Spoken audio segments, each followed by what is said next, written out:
میں اور روبینہ ایک ہی یونیورسٹی میں پڑھتے تھے۔ خدا نے روبینہ کو بے پناہ حسن سے نوازا تھا۔ پہلی ہی نظر میں وہ میرے دل کو بھا گئی۔ نمبرز ایکسچینج ہوئے اور ہماری دوستی ہو گئی۔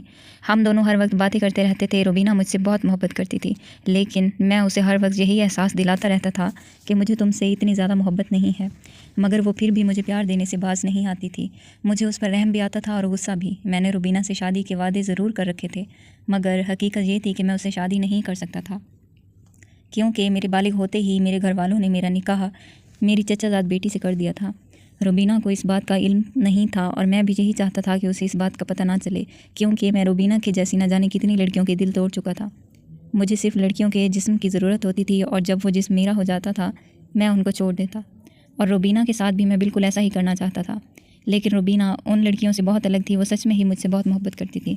اس سے پہلے کہ وہ مجھ سے بہت سی امیدیں وابستہ کرتی، میں چاہتا تھا کہ میں اپنا کام پورا کروں، اس لیے میں نے روبینہ سے کہا کہ مجھے اکیلے میں ملو۔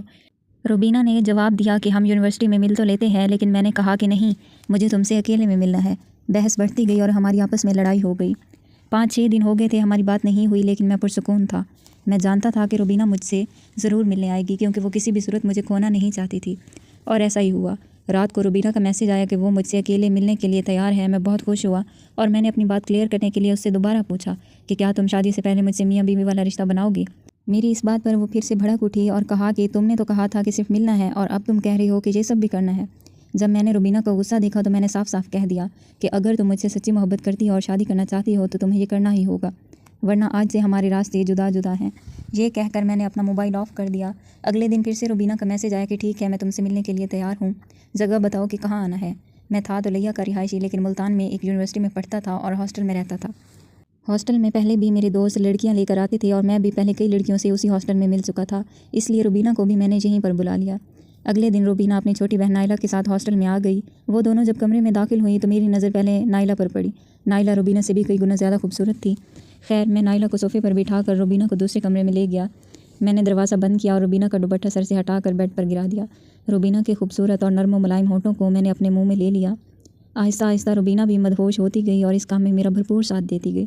ہم دونوں نے اپنے کپڑے اتار دیے تھے۔ ہمارے جسم پر لباس کے نام پر کچھ بھی نہیں تھا۔ روبینہ میرے ساتھ وہ تعلق بنانے جا رہی تھی جو میاں بیوی کے درمیان ہوتا ہے۔ وہ کھل کر اب میرے ساتھ جوانی کے مزے لوٹنے کے لیے تیار ہو چکی تھی۔ ہونٹوں پہ نرم سی رگڑائی سے ہی ہمارے پورے بدن میں لذت کی لہریں دوڑ گئی۔ روبینہ سسک اٹھی تھی۔ اب صبر کرنا ہمارے لیے محال ہو چکا تھا۔ وہ بس یہی چاہتی تھی کہ جلد از جلد اس کی پیاس بجھ جائے اور میں نے مزید آگے بڑھ کر اس کی پیاس بجھا دی۔ اس دن کے بعد میں اپنی روایت کو برقرار رکھتے ہوئے روبینہ سے دوری اختیار کرنے لگا، لیکن روبینہ میرے اور بھی زیادہ قریب آ گئی تھی۔ اب وہ مجھے پہلے سے بھی زیادہ پیار کرنے لگی تھی۔ میں 2-4 دن کے بعد جب اس کی کال ریسیو کرتا تو وہ رونے لگ جاتی تھی۔ میں اس سے کسی بھی طرح جان چھڑانا چاہتا تھا، لیکن وہ میرے اور زیادہ قریب آنا چاہتی تھی۔ میری نظر اس کی چھوٹی بہن نائلہ پر تھی، اس لیے میں نے سوچا کہ کیوں نہ روبینہ سے بھی رابطہ ختم نہ کیا جائے اور نائلہ سے بھی تعلق بنایا جائے، کیونکہ اگر میں روبینہ سے تعلق ختم کرتا تو میری اصلیت نائلہ کو بھی پتہ چل جاتی، جو کہ میں نہیں چاہتا تھا۔ اس لیے میں دن میں 1 مرتبہ روبینہ سے بات کر لیا کرتا تھا۔ ایک دن میں نے روبینہ سے نائلہ کا نمبر مانگا تو اس نے مجھے فوراً نائلہ کا نمبر دے دیا، کیونکہ روبینہ مجھ پر آنکھ بند کر کے بھروسہ کرتی تھی۔ کچھ دن بعد میں نے دوسرے نمبر سے نائلہ کو میسیجز کرنے شروع کر دیے۔ نائلہ کالج کی اسٹوڈنٹ تھی، وہ FSC کر رہی تھی۔ میں اپنی بڑی بہن کی دیکھا دیکھی اس نے مجھ سے دوستی کر لی۔ میں نے اپنے بارے میں اسے سب کچھ غلط بتایا تھا تاکہ روبینہ کو میرے بارے میں کچھ پتہ نہ چل سکے۔ تھوڑے ہی عرصے میں وہ میرے بہت قریب آ گئی تھی۔ ایک دن میں نے اسے ملنے کے لیے کہا، وہ بھی مجھ سے ملنا چاہتی تھی، اس لیے اس نے فوراً ہاں کہہ دی۔ پھر میں نے اسے کہا کہ تم اکیلی مجھے ملنے آنا، اپنے ساتھ کسی کو بھی نہ لے کر آنا۔ اس نے ایسا ہی کیا اور اگلے دن وہ اسی ہاسٹل میں مجھے ملنے کے لیے آ گئی۔ جب وہ کمرے میں داخل ہوئی تو سامنے میں کھڑا تھا۔ مجھے دیکھتے ہی وہ بوکھلا گئی اور پیچھے کی طرف بھاگنے کے لیے مڑی۔ میں نے آگے بڑھ کر اس کا ہاتھ پکڑ لیا اور اپنی جانب کھینچا۔ اس کے کچھ کہنے سے پہلے ہی میں نے کہہ دیا کہ میں ہی فیصل ہوں۔ وہ میری طرف پھٹی ہوئی نظروں سے دیکھتی رہی۔ میں نے اپنی محبت بھری باتوں کا وہ جال اس پر پھینکا جو میں باقی لڑکیوں پر پھینکا کرتا تھا۔ میں نے اس سے کہا کہ میں نے جب سے تمہیں دیکھا ہے میں تم سے محبت کرنے لگا ہوں، لیکن تمہاری بڑی بہن ہر وقت میرے پیچھے پڑی رہتی ہے۔ میں اس سے محبت نہیں کرتا۔ دھیرے دھیرے وہ بھی میری باتوں میں آنے لگی۔ میں نے اس کا ہاتھ پکڑا اور صوفے پر بٹھایا۔ جب وہ جانے لگی تو میں نے اسے زور سے اپنے سینے سے لگا لیا، پھر وہ وہاں سے چلی گئی۔